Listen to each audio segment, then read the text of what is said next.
Welcome to the Night Tube. I'm Stephen Knight, and it's a great pleasure to welcome the return of Liam Duffy from the Counter-Extremism project. Liam, good to see you. How are you doing? Great to see you again, mate. Not much has happened since we last spoke. It's all quieted down on the whole extremism front, hasn't it?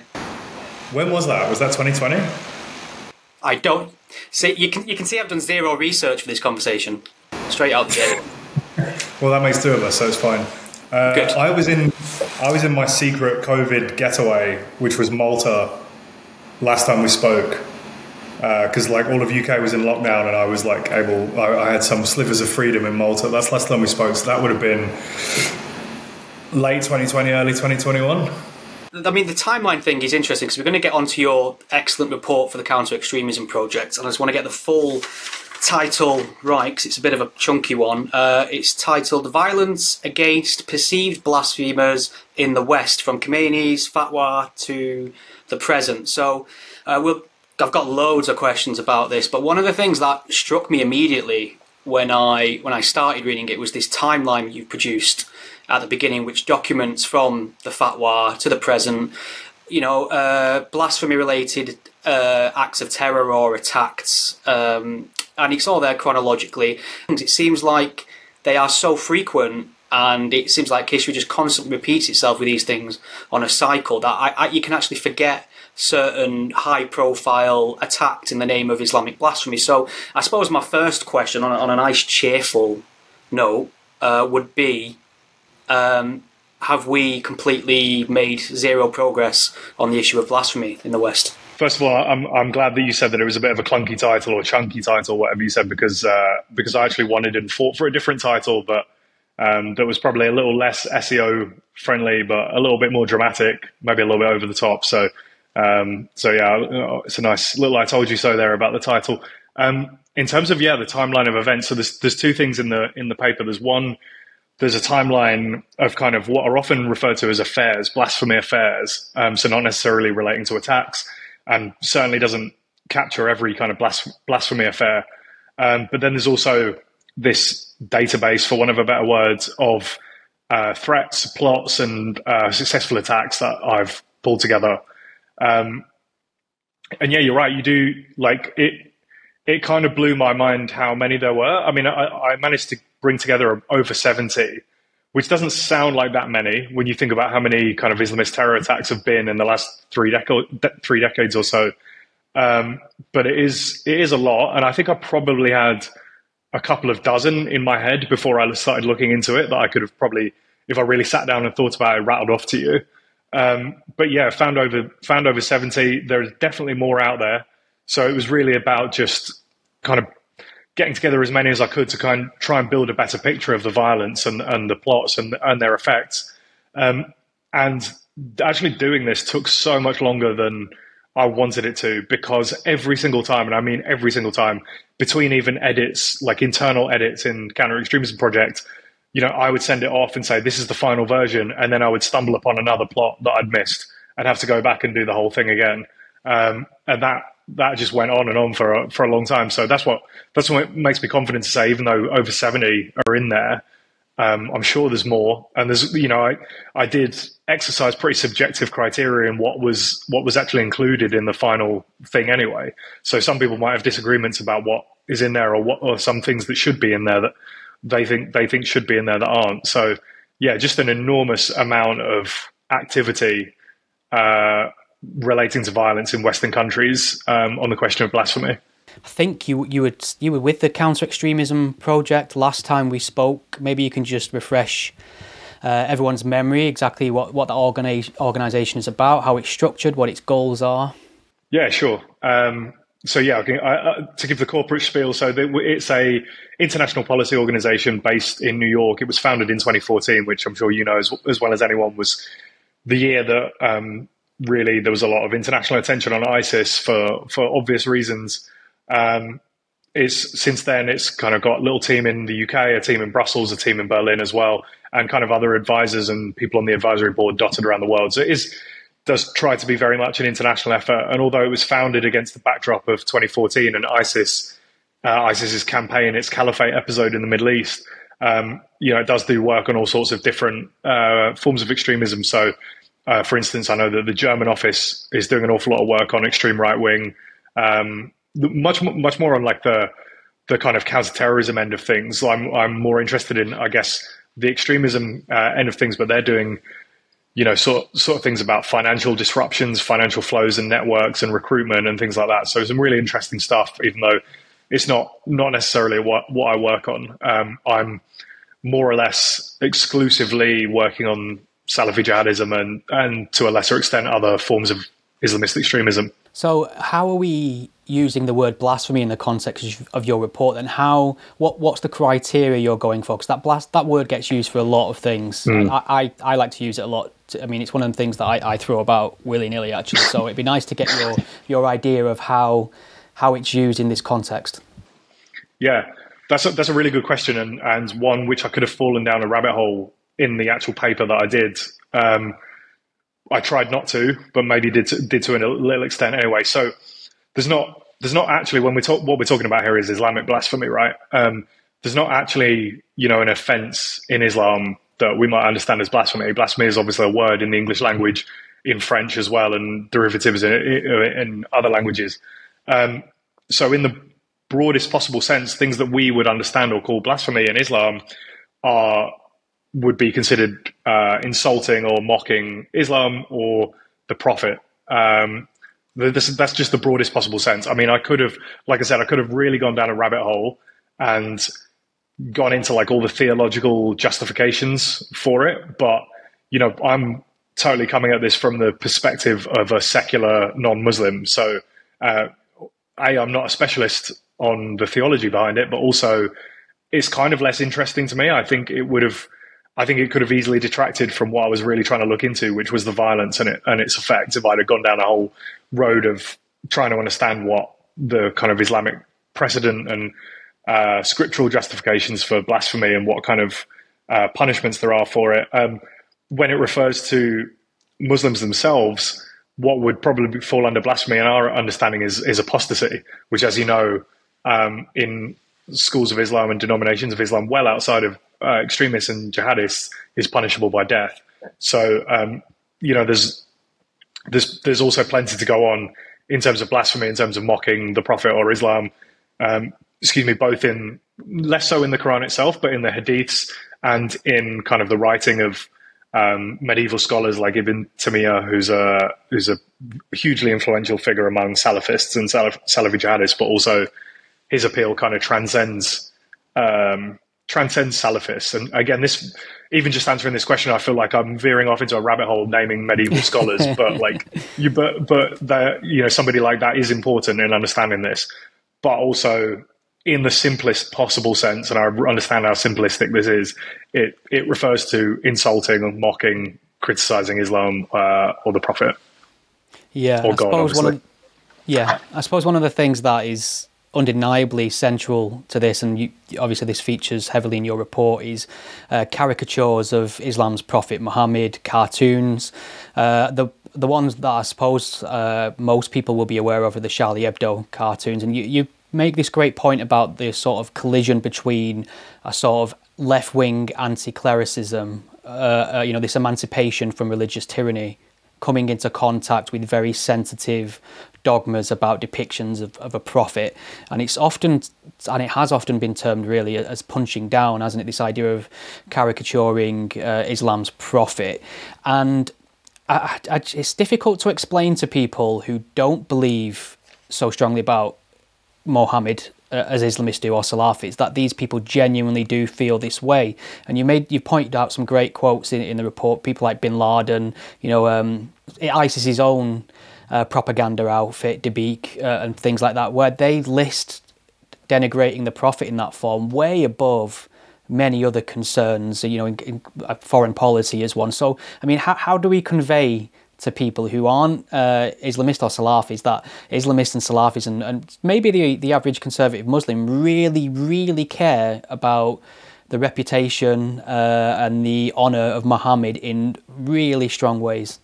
Yeah, what you just touched on, the quotes from Bin Laden and some of the other ideologues and kind of senior jihadists and Islamists, that is almost more interesting to me than looking into the scriptural justifications for violence against blasphemers, if that makes sense, because they're often grounded in, kind of real world physical terms and rhetoric. So, Bin Laden said, even though, and this is a time in the mid 2000s, Al Qaeda's kind of entire Western facing message was that, this was a righteous war against kind of foreign policy, and that was echoed by domestic Islamists and some people on the kind of anti-imperialist left as well. And that helped them to get purchase, was that, this was righteous violence in response to things happening in Palestine, in Kashmir, in Iraq, in Afghanistan, things like that. But what he said was that, those crimes, he said the crimes of killing Muslim women and children all around the world, that pales in comparison to the crimes of drawing insulting caricatures of the Prophet. He said, not just him, Anwar al-Awlaki compared it to kind of pre-genocidal acts. And then there's a whole succession of people further down the line as well, and even as recently as Samuel Paty, and also as recently as the Batley schoolteacher affair, where people have compared it to real-world acts of violence. Even actually, it's worse than real-world acts of violence against people. I'm really glad you said about that collision between caricatures and stuff, because first of all, that tells me you've actually read it, which is fantastic. So you probably just increased the think tank paper readership there by about 100% just by you reading it alone. But it's right up my street, that kind of stuff. It's not a chore at all.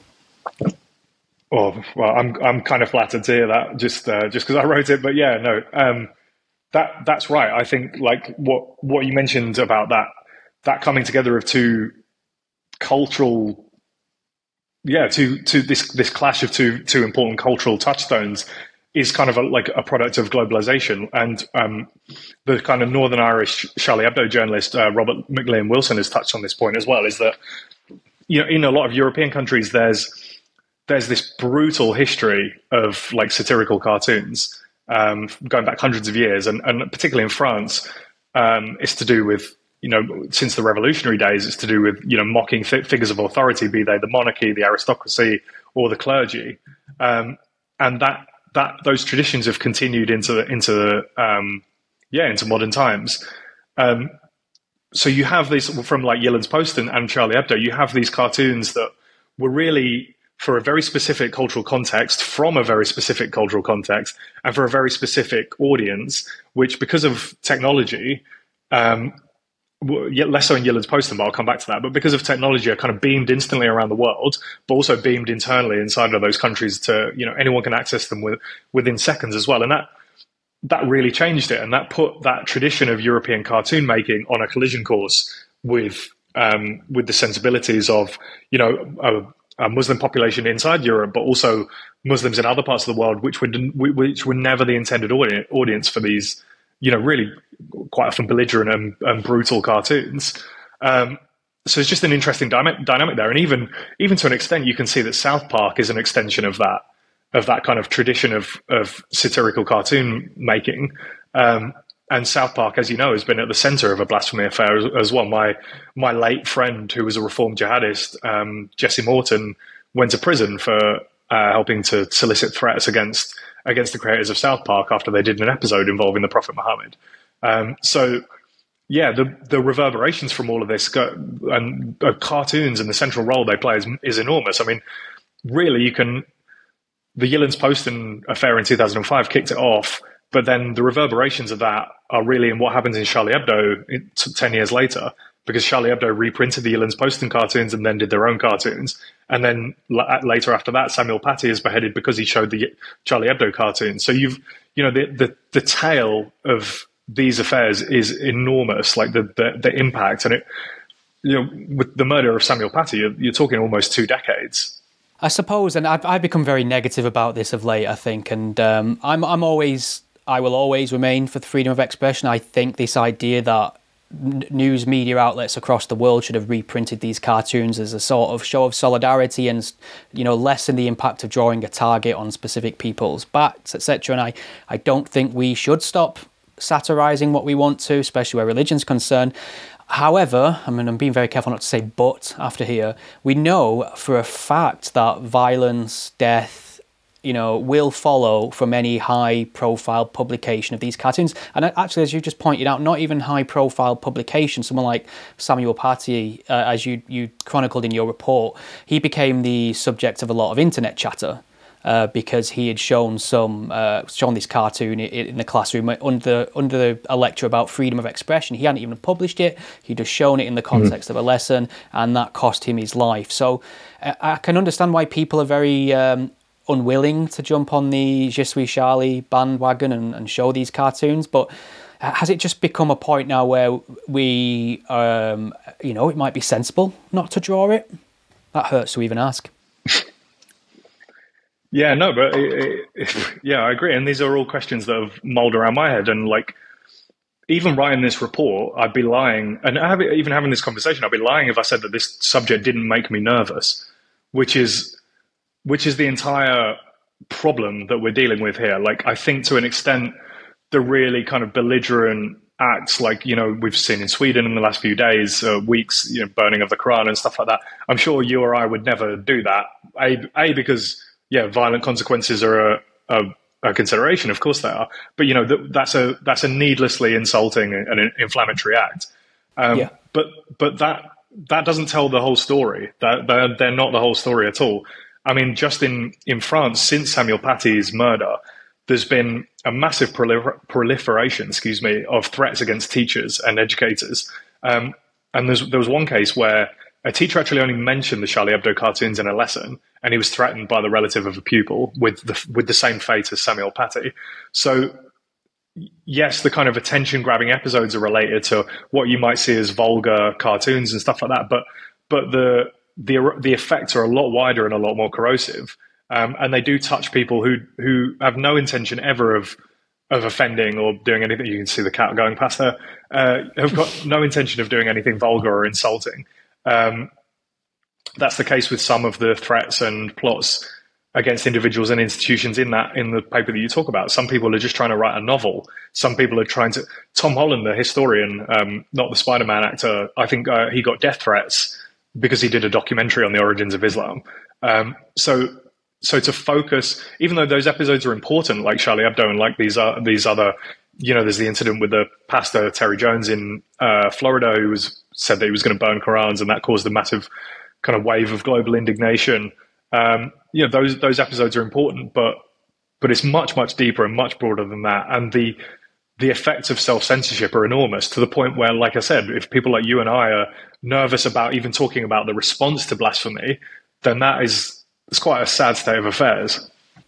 Yeah, no, very eloquently put. And I don't know if you've seen at the moment, but I mean, just to tie it into social media and the way these things travel and get in front of audiences they weren't intended for, there's been a lot made of Elon Musk's takeover of Twitter in terms of the ramifications of freedom of expression. He claims to stand for ultimate freedom of expression, but obviously he's got a business to run and obviously he's got his own security concerns. And there's a lot of people at the moment asking him where he stands on this idea of Prophet Muhammad caricatures on Twitter, whether or not that should be okay or whether or not that should violate the terms of service, because historically it has, and people have had their accounts banned for it. I know it's actually illegal in various jurisdictions, and a lot of people get warnings for it on that. So what's your view there in terms of Twitter and social media? I mean, first, what's your hot take on Elon Musk in terms of his attitudes to freedom of expression on this platform? And do you think people should be able to tweet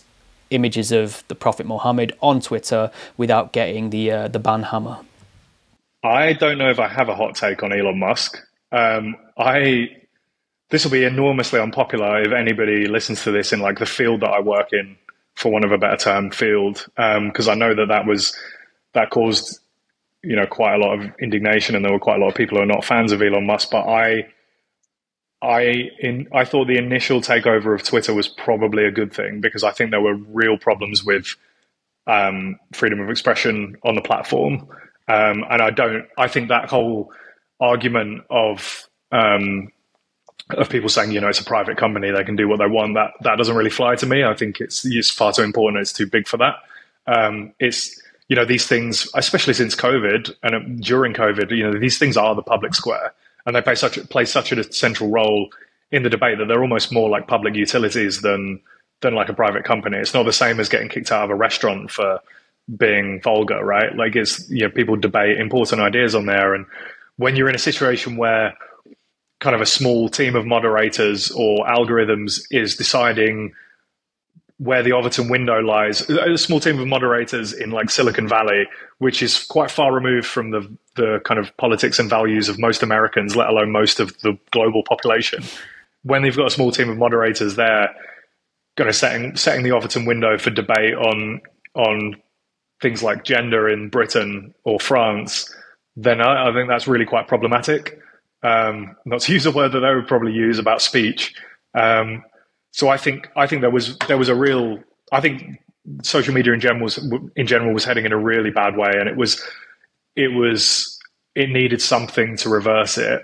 I think I don't know how I feel about Musk. I think he's clearly quite credulous about some of the things that he sees online as well. Like kind of what you would probably say are like conspiracy theories and he is clearly coming at this he's clearly quite immersed in online kind of not very intellectual but memeified right-wing discourse. But I think that's part of the indignation towards him, as I think that prior to his takeover, no one would admit this, but Twitter and other social media platforms were kind of a weapon over which the liberal and progressive left had almost entire one-way traffic control. And they lost the battleground when Musk took over, basically, in their view. And I think a lot of the indignation about hate speech and stuff like that is actually a symptom of that, is that they've lost control over this, like a key battleground in the culture war. And that's not to defend Musk or say that that's a good development, because, like I said, he's clearly ensconced or immersed in this kind of weird, like awkward dad vibes, like meme right wing culture. So yeah. So yeah, I don't know. Oh, and then the second question was about caricatures, wasn't it? Sorry. Really quickly. I don't know if my answer was even coherent there, because I don't have a hot take and I was kind of figuring it out as I was speaking. That's a tough one, because even though I think that Musk said that Twitter's expression rules would mirror like the law, like the jurisdiction of the countries that they were in, I think that was the intention. It's a tough one, because even though I'm a free speech, I'm obviously want to reverse this trend of positing free speech as like a far right talking point or something that only the far right cares about. I think that's an awful development that should be resisted, an awful narrative and a trope. And the idea that free speech is just weaponized or used by certain factions is a really, really negative development. I obviously want to reverse that trend, but I'm not entirely convinced that, things like Twitter should be maximalist to the point of the law, if that makes sense. Like, I still think there's a place for like rules about decorum and things like that, in the same way that a debate in a town hall would have, right? So I do think there's an element of that. In terms of caricatures, like, in a country like Britain or France or Western European countries, I think that should be legal. Not necessarily encouraged or endorsed, but of course it should be legal and protected. You made a good point there about the word problematic. I do like that word. It is necessary, and I miss the fact that I can't use it without somebody judging me as a lunatic now. Yeah, it makes me cringe when I say it. Yeah, exactly. The report that you've put together, it is almost exclusively, it is exclusively about Islamic blasphemy cases. Now, is this because this was your decided focus, or is it a case of we're just not seeing anything similar coming out of, say, the Christian world or the Jewish world, for instance, in the West? Yeah, there's nothing comparable in terms of like violence against people perceived to have blasphemed, and that's part of, to come back to like scriptural justifications and the work of like medieval scholars and other even modern day scholars in interpreting the Quran and the Hadiths. Where there is a blueprint for the punishment for blasphemers, which has a scriptural precedent and justification. So that's why it's such a central role in various different denominations of Islam, and like I said, well beyond just extremists. what I would say is that, again, yeah, because of globalization, and specifically since the fatwa by Ayatollah Khomeini against Salman Rushdie, who we both know was really brutally stabbed just last summer, about almost exactly a year ago. That's really changed things, and that's really, I think Bernard Lewis and Keenan Malik both made this point in their writing on the affair, is that act kind of put the entire non-Muslim world under the jurisdiction of somebody claiming to represent Islam, or claiming to be able to, or to claiming to have the authority of Islam. And that was a really pivotal moment that hadn't really happened before. And even in kind of other Islamic thought, Christians and Jews living in Muslim Islamic territory wouldn't have been subject to the same blasphemy laws because they were non-Muslim. So this was actually a really massive precedent-setting moment, the fatwa. And it was one that was later picked up by jihadists, and now we see like Barelvi extremists and Deobandis from Pakistan who are also getting involved in violence in defense of the Prophet's honor. So, I think the fatwa changed things, and it also kind of triggered a bit of a theological arms race between different factions of extremists. And we're, feeling the after effects of that. Obviously, is infinitely worse in a country like Pakistan, where people are lynched or put on death row for blasphemy allegations. But even in Britain, as you know, with things like the Batley schoolteacher affair, the Cineworld protests, and the more recent Wakefield Quran scuffing episode, like this, all of these things have as an undercurrent things that are happening in Pakistan. So there's other factions joining the fray on this kind of violence to defend the Prophet. Other factions, other denominations may join the fray as well. And I think the other worrying thing about it is that it's been quite successful, particularly the jihadist campaign against blasphemers has been successful for the reasons that we said before, about the fact that you and I don't want to speak on your behalf, but the fact that I might be a little bit nervous or tense talking about this subject shows that their kind of campaign against blasphemers, and Theo van Gogh's murder, the Jyllands Posten reprisals, Charlie Hebdo, that means that certain things have more or less been accepted, tacitly or otherwise, by Muslims and non-Muslims as the limit. The limit set by the Kalashnikovs of the Charlie Hebdo attackers is one that we've all more or less accepted now. And that was Al-Qaeda that did that. That shows that they've been, Professor Jutta Clausen, who wrote the book on the Jyllands Posten affair, said this to me. I hope she doesn't mind me repeating this, but she said, 9/11, and other attacks on aviation didn't ground global aviation for more than a few hours, right? Maybe there's more security, we have to take our shoes off and things like that, but they didn't take down global aviation. But they have been successful in setting the limits of what can be said and written about the Prophet Muhammad. And like I said, that has been more or less accepted in a way that it probably wouldn't have been before their campaign. Most Muslims now would probably say that, even though they wouldn't justify violence in response, they would say that drawing caricatures and things like that is unacceptable.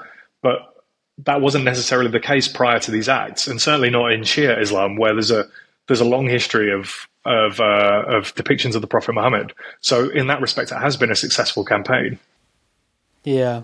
Just to keep on the issue of Rushdie, it seemed to me, obviously this is well documented, that during the initial, original Rushdie affair, as it was termed, he was very much thrown under the bus by the liberal left, fellow authors. Obviously he had a fair bit of support from people, but not enough for him to have felt secure. And then, obviously, like you said, 20 years later, somebody finally gets to him on stage, and luckily he survived, but he's obviously having to deal with, severe life-changing injuries as a result. It was 33 years, if you can believe that. 33, oh my God, okay. Yeah. Right. So, and that's even more depressing, really, isn't it? That's kept alive, that threat's been kept alive so long, and then somebody's finally got to him. And what's especially depressing about it to me was the reaction again. It seems to me that the idea of an ethnic minority man being stabbed repeatedly on stage for the crime of writing a book would be something that would cause absolute outrage, usually within liberal Enlightenment circles. But you just tweak a few variables, and all of a sudden people go incredibly quiet and almost victim blame in a sense. And I'm just wondering how we can better engender the idea to people that this, free speech either matters in all areas or it'll crumble in others. Yeah, I mean, just on Rushdie, I think the reaction to the initial fatwa, which, as you said, is still valid. It's still as valid as the day it was announced in Valentine's Day 1989. They can't be rescinded posthumously. Ayatollah Khomeini is dead, so it still exists and it's still valid. There's maybe a suggestion that he was attacked when he was as kind of a side shot response after Soleimani's death, under the General Soleimani's death in the Middle East under a strike ordered by the Trump administration. But the two things may or may not be connected. Renewed energy on him possibly, but it shouldn't be forgotten that many people on the conservative side at the time threw Rushdie under the bus as well. A lot of people in the church who thought that, a religion shouldn't be insulted. A lot of people who just did not like Salman Rushdie because he was on the political left and had been a big critic of empire and the British cultural establishment. Probably in some ways like a forerunner to some kind of decolonial activism, ironically now. So a lot of people on the right, did throw him under the bus. He had great defenders like Christopher Hitchens while he was alive as well, who was his friend. But yeah, I think that was more or less across the spectrum. In later affairs, you're right, it's much more, the reaction is on the liberal left, which the kind of apologia and relativism is on the liberal left and progressive side, which tends to, you mentioned punching down earlier in relation to the Charlie Hebdo cartoons, tended to see it in those terms, see these acts as like needlessly antagonizing or humiliating, like an already embattled minority. To which I would say two things. Remind me what the question is if I get sidetracked and don't come back to it. The first is about, I don't know if I'll pronounce his name right. The New York Times is kind of token conservative columnist. Is it Ross Douthat? Do you know him? I don't know how you say his name. I've only don't even recognise that. Seen it written down. You butchered the name that much that I don't even recognise it. Butchered it, yeah. But he wrote a piece at the time which was like, punching down, maybe we can accept that as a thing, but power also stems from the barrel of a gun, which is obviously correct. Who had power in that situation? The cartoonist with a pen, the opinion writers with a laptop or a typewriter, or the two guys with Kalashnikovs. That power is totally inverted there.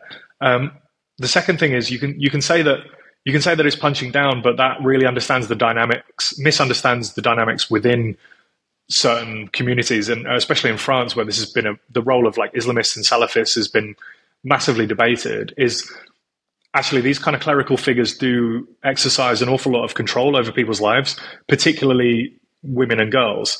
So yeah, you can say that within the structure, maybe they're kind of discriminated against and marginalized, but on the ground in a certain neighborhood, if a kind of Salafi gang, and they do operate in some neighborhoods in France as gangs, is exercising control over norms and behavior in a certain neighborhood over local residents, whether they like it or not, then actually they do have power, and it's important to criticize and deride them as figures of power in that situation. So I think there's two elements there, and that second element hasn't really been explored in a lot of the Anglosphere, about actually that some of these clerical figures do have power in neighborhoods in Europe, let alone in the Muslim world, particularly when it comes to women and girls. On Rushdie, on the stabbing, just remembering the original question, was, I think, in a way, I think the response was better from like mainstream left liberals than it was to like Charlie Hebdo and Samuel Paty's murder, which both of those were really sorry episodes, I thought, in kind of the response. It was very hard to find apologia for, or relativism for, Salman Rushdie being, stabbed in the eye on stage in New York. But on the other hand, there was almost no response. Like maybe there was a day of op-eds and tweeting, but it's pretty much been forgotten and moved on from, right? There's, we don't know what's going on behind the scenes, but I don't recall any kind of stiff response from either the British or American governments, and he's a citizen of both countries. So in a way, in a way, there was a non-response, which is, even though some people got it right who didn't have the chance to get it right the first time around, in a way, the non-response, the muted response, is worse. You've just reminded me of something there as well. I mean, just to swing back to the Batley issue, Batley Grammar School issue, I don't recall at the time Boris Johnson, who was Prime Minister at the time, making any comment about it. I don't know if you can remember, but it just seems to me that if a teacher in a school in the country that you preside over has been forced into hiding for teaching a lesson in line with the curriculum, you'd think the Prime Minister would want to have something to say about that. Do you recall any official statement from the government at the time? It seemed like a lot of local MPs were questioned on it and they were very evasive in their answers, but I don't remember anything coming from the top. No, I don't. Maybe there was a statement or guidance from the DFE put out at the time. I don't remember anything from the Prime Minister or the Home Secretary. I could be wrong, but there certainly wasn't. There wasn't when Samuel Paty was murdered either. Even though like a variety of other European governments did express their support to the French government and express their kind of dismay at that murder, that obviously brutal murder. The British government was more or less AWOL during that affair, and you can say that we were just coming out of COVID and lockdowns and things like that. So there was obviously other things on the agenda, but that was a hugely important event in one of our closest allies and just across the English Channel. And these things have repercussions in the UK, as we've seen. They have, just a few months after Samuel Paty's murder, that is when the Batley school teacher affair happened. So these things, these threat campaigns and things and these controversies around educators did cross the channel, as some people, like probably ourselves at the time, predicted they would, but not much of a response at all. And I don't think there's been a good response from either local government or central government to any of the blasphemy affairs that we've seen in the last few years, from Batley to Wakefield to the Cineworld protests. I don't think we're on top of this, and that's one of the reasons I wanted to do this piece of research and this piece of writing, to look at the picture. And speaking candidly, I knew that some other people, there's a paper out today from Henry Jackson's site, I know there's another paper in the works from another organization looking at this project, looking at this topic, sorry. I kind of knew that some other people were starting to look at this, but I thought, we're really missing a bit of a sit rep on this, a conversation starter. So I hope that my work would play that role, is actually, this is something we should be looking at, because this isn't going away. And actually it's, in my view, more likely to characterize the kind of Islamist violence that we're going to face. And when it comes to Burrell, it's not even Islamist in the way that we understand. I think the violence that we face in the next few years is going to look a lot more like what happened to Samuel Paty than it is what happened at Manchester Arena or the Bataclan. So I think it's important that we get on top of this and get a handle on it. One of the things that you hammer home in the report really is that you bring up this idea of targeted attacks like the one of Samuel Paty probably becoming more prominent, and that's an entirely tactical decision, isn't it? It seems like those singular isolated attacks seem to have higher ramifications, or help Islamists achieve their goals better. Is that basically the argument that's made within the paper? Yeah, it's tactical. Yes, it is, and it isn't. They obviously believe in what they're doing and think that it's a righteous response to an act of perceived blasphemy. I think what I was saying was that it's in a way, it's like an entry point to the mainstream. Is things like I just mentioned, Bataclan and Manchester Arena, they didn't really have the effect that jihadists thought they would. They thought they would kind of tip, particularly the campaign against France, from Bataclan to the Nice truck attack and things like that, and all the other attacks between. There was a real campaign to destabilize the country of France there, which people don't understand. They think it was all about, France's policies and socioeconomic circumstances, but there was a deliberate, explicit campaign to destabilize France, and the targets were very carefully chosen accordingly. But it didn't have that effect. Muslims didn't flock en masse to the jihadists like they expected them to. Western societies didn't crack down into repression, like draconian repression, in the way that jihadists expected them to do. They kind of expected Western societies to show their true face when it came to Islam and Muslims. That's the response they were trying to provoke. That obviously didn't happen because of the kind of maturity of Western liberal democracies. So all those attacks really did was show how small the the kind of the support base for mass casualty slaughter of often children and young people as well is. Whereas blasphemy killings, from Charlie Hebdo to Samuel Paty and other, even with Salman Rushdie, we talked about the apologia. The circle, the concentric circles of like apologia, relativism, supporters, sympathizers is much, much broader, to the point that it's actually in kind of the mainstream Western media sometimes, is this the like narrative of apologia and relativism. And you can even see it in polling when it comes to, how many people think that the killing of the Charlie Hebdo cartoonists and stuff, even if they wouldn't do it themselves, didn't necessarily support it, they thought it was justified. Yes, it's not a majority, but it's higher than we'd be comfortable with, much higher than people are comfortable like staring in the face.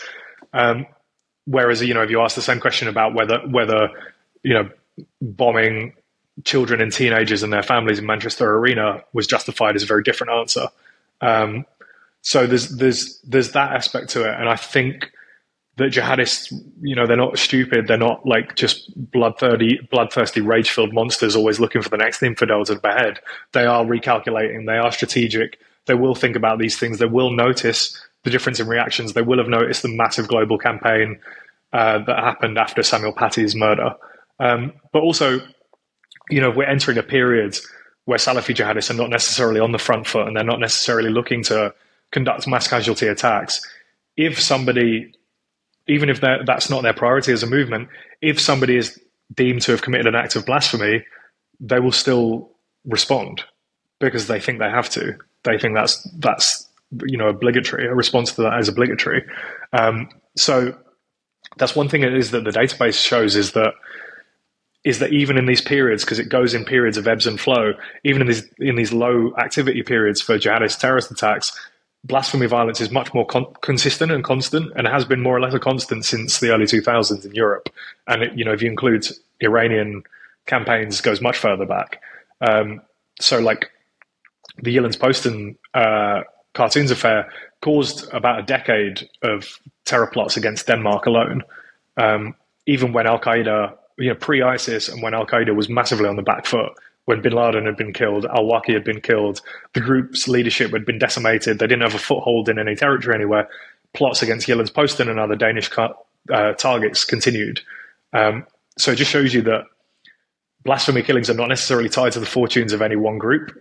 So I think we need to get over this idea that ISIS is, territorially defeated, therefore, that's the end of the terror threat.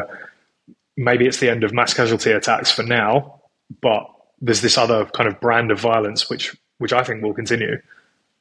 And also the bar for allegations for blasphemy is lower because of what we talked about earlier about the success, the campaign being a success ultimately, is that has actually lowered the bar. So the more we try to toe the line and not cross, not transgress the assassin's veto, the more likely violence becomes, if that makes sense, not less likely. Yeah. So the more we try to do the right thing, the more people say, oh, well, you shouldn't really have done that. Actually, we make violence more likely by doing that, not less. Talking of lowering the bar, it just made me recall that incident several years ago of the female teacher, I believe, who was in hot water for naming a teddy bear Mohammed in the class. Was that in the Sudan?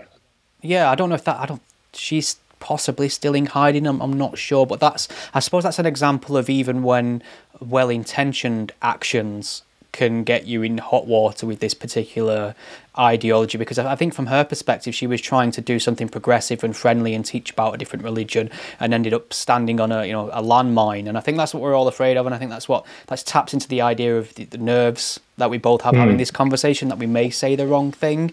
I was very pleased in your report to note that you described sort of UK speech laws as sort of secularized versions of blasphemy codes. And this is something I've been hammering home for years, really, because it seems like the UK is a bit of a unique case in the free, enlightened world in terms of the kind of hardcore speech codes we have. And, there's this push from the current government to introduce this digital harms bill, or whatever they're calling it.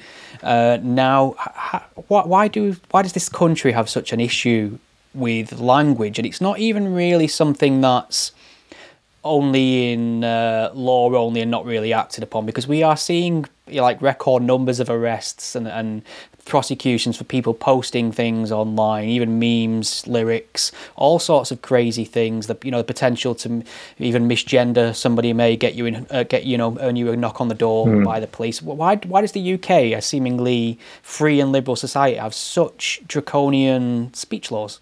Or you can have your bank accounts closed. So the threat might not even come from government, like we've seen in just the last few days. If we ran out of the Islam stuff, I'd put that on my list because I've noticed you've been tweeting about it.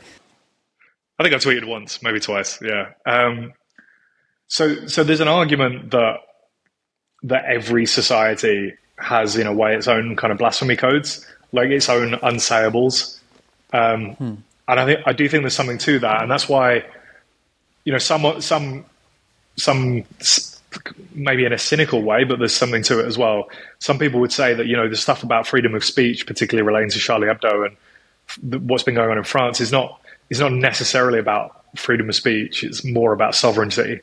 Like, does the French state, which is democratically, or the French government, which is democratically elected in the state, which is accountable, does that get to decide what can and can't be said, or is it two guys with AK-47s that get to decide what can and can't be said? I would prefer that there are no speech codes. I would, apart from obviously draw the line at inciting violence or anything like that.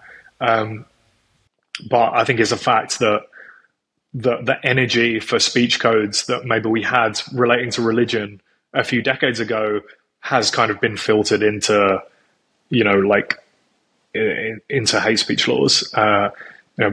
Wesley Yang, who I'm sure calls modern kind of progressive thought the successor ideology, as in it's the thing that's replacing a lot of the old norms and values and kind of guiding principles of society. And at the top of the successor ideology is the kind of protection of minorities, as this almost quasi-religious belief. No, I don't want to lean too much into this and go too deep into it because I'll be well out of my depth. But this is kind of my gut instinct response to it, is that the need or the energy for speech codes that existed a few decades ago in the guise of religion have been filtered into something else that we don't really see as religious. We just think it's like, or ideological. We say that it's like a norm of basic decency, but it is inherently political, as we're seeing with a lot of the gender stuff. Like that is a massively political question, which is being reframed as like a moralistic one. So one other thing that you touched on in the report was a mention of the word Islamophobia. And I just wanted to get your opinion on how damaging that term has been, or the popularization of that term has been to the discussion on blasphemy in the Islamic world, or making progress. It seems like it's a reflexive thing to throw that out every time someone makes any sensible noises in this direction. I'm sure you've heard it a number of times yourself, just for the work you do. Yeah, it's not a term I use in my work. I prefer to talk about anti-Muslim sentiment or anti-Muslim hatred, because I think it's important to focus on the human beings, not an idea, and not a religion. Where Islamophobia, first of all, I don't like the use of like words that bring phobia into it. Like, it makes it almost pathologizes, a political sentiment. So I don't really like that. I think that kind of shortcuts debate in a lot of ways, and kind of, or in a way, like uses the logic of liberal, like the rules of liberal democracy against it. It kind of shortcuts the rules that we all kind of agree to and sign up to have a debate. It says that this position is beyond the realm of debate because it's been pathologized by the use of the word phobia. So I don't really like that. I don't like that it protects a belief system rather than human beings. That's my objection to it. I think that it's also being used not even by most people who use it, but by some people, especially on the continent, by some actors in a lot more malicious way. Because to be accused of Islamophobia is to be accused of being against Islam. Which is not the same as being accused of being against Muslims. To be against Islam, this brings us right back to the start of the conversation when we're trying to define blasphemy. To be against Islam is not far away from a blasphemy accusation. And there's an academic in France who's done a book on the Muslim Brotherhood. The scientific book. You can disagree with it. You can think it's a bad book or whatever, a bad piece of or a bad study. But she's done a book using academic methods about the Muslim Brotherhood. And because of that, she's been the subject of a massive Islamophobia campaign, as in accusations of Islamophobia. And she's got death threats as a result of that and has been under police protection. So it just shows you that there is how that word can be quite badly misused. So I would advise, public sector bodies or anyone with well intentions on this subject to think about it in the terms of anti-Muslim hatred and anti-Muslim bigotry. Those are the things we want to tackle. Those are the things we want to challenge. People have every right to criticize a group or an ideology or a religion.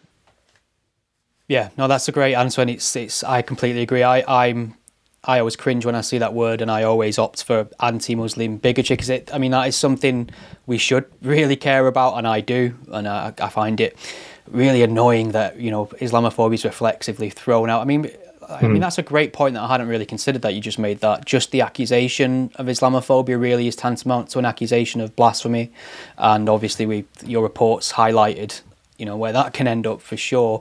But Liam, I think we've been speaking for just over an hour now, and it's flown by. It feels weird to say that I enjoyed your report, given the subject matter, but I really like the way you approach it. It's very clinical, objective, well sourced, not partisan in any way, and gets to the heart of the issue. So I'll be putting links to that in the show notes for people to download it. Is there anything else you want to point people towards before I let you get back to your day? No, all good. I really appreciate that you took the time to read it. That's fantastic. I think, I hope it's not the longest report in the world. I never try to write, the reports I do for the think tank CEP, I never try to do them in a way that's not accessible. I always try to make them readable. So if anyone is interested in this subject, I'd be over the moon if they did, grab a coffee one morning and take, maybe an hour to read it. I think cover to cover. It's not too bad, I think. 45 pages it is, so. But that's a lot of that's including not reading information as well, right? That's not 45 pages of text. So hopefully it's even shorter than that. So if people want to read it and let me know what they think. I'm obviously on various social media platforms. So hopefully it won't be the last bit of work that I do on this. I think I want it, like I said, I want it to be a conversation starter, and I want more focus on it because I think it's going to be an issue and a challenge for liberal democracies for a while to come. And I'm also not finished with the subject that we last spoke about, which was the Yazidi genocide. So hopefully I'll have some more stuff on that. All uplifting, bright, life-affirming stuff for you, eh? I know, I have that effect on people. Drain the life out of them. It's genuinely always a pleasure to speak to you, though, Liam. So thank you very much. I appreciate you coming back on the show. No, I appreciate you having me. It's always great to talk. Thank you.